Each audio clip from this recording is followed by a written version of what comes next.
गृहस्थी के काम करना क्यों आना चाहिए? क्या जरूरत पड़ी? माँ है, पत्नी है, बहन है, घर में महिलाएं, ये उनके काम है।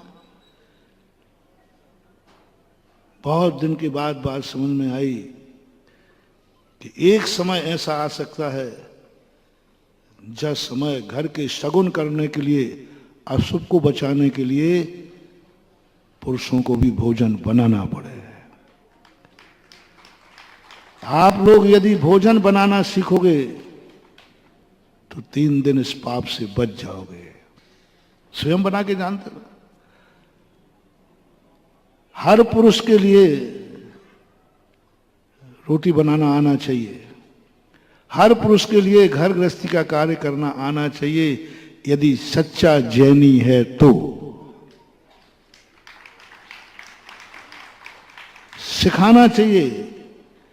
और सच्ची महिलाएं हैं तो इस शादी के पहले पूछे कि रोटी बनाना आता है क्या?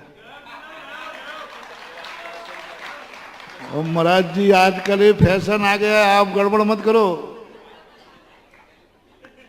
फैशन के नाम से नहीं, फैशन के नाम से नहीं, आजकल फैशन आने लगा कि साहब आपको चाय बनाना आता है क्या? क्योंकि वो जानती है कि चाय बनाना आएगा तो तुम्हें बनाओगे, मैं सो के उठूंगी। उसके लिए नहीं कह रहा हूं।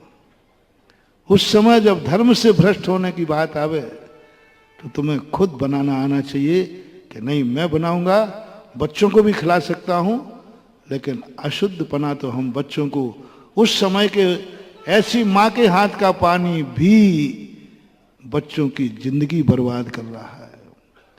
तुम बेटे को चाहती हो कि बेटे का अच्छा हो, बेटे का सगुन हो, लेकिन तुम तो उस बेटे के लिए उस अवस्था में पानी पिला रही हो, भोजन दे रही हो, नहला रही हो, कपड़े पहना रही हो, और बच्चे की जिंदगी बर्बाद कर रही हो। मां होकर बर्बाद कर रही हो जिंदगी के बच्चे को। बच्चा बड़ा हो चुका, 8 साल के पहले तक बच्चे को शूद्र क्यों कहा? क्योंकि वो मां के बिना नहीं रह सकता, मां के बिना कुछ कर नहीं सकता। अशुद्ध अवस्था में छोटा बालक है गोदी का, तो अशुद्ध अवस्था में मां का दूध पिएगा, मां के साथ रहेगा, इसलिए उसको शूद्र कहा है। आहार देने लायक नहीं है, अभिषेक करने लायक नहीं है। मैंने इस पर बहुत विचार किया कि क्यों उसको शूद्र कहा जा रहा है 8 वर्ष के पहले बालक को।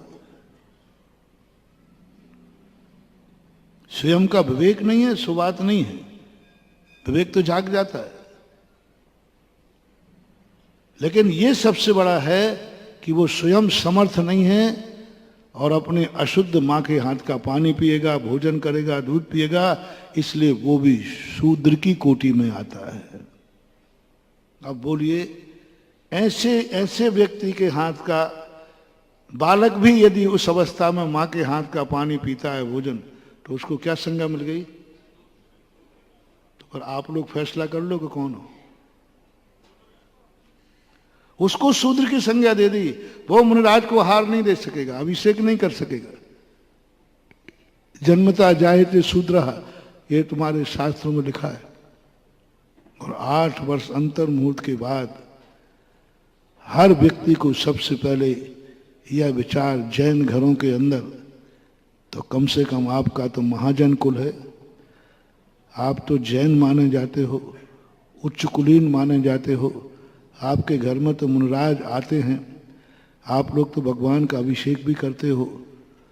तो मैं अपेक्षा चाहूँगा, कम से कम जो बात आज पुरुषन के बीच में अनायास आ गई, तो ये सुधार हर घर में होना चाहिए।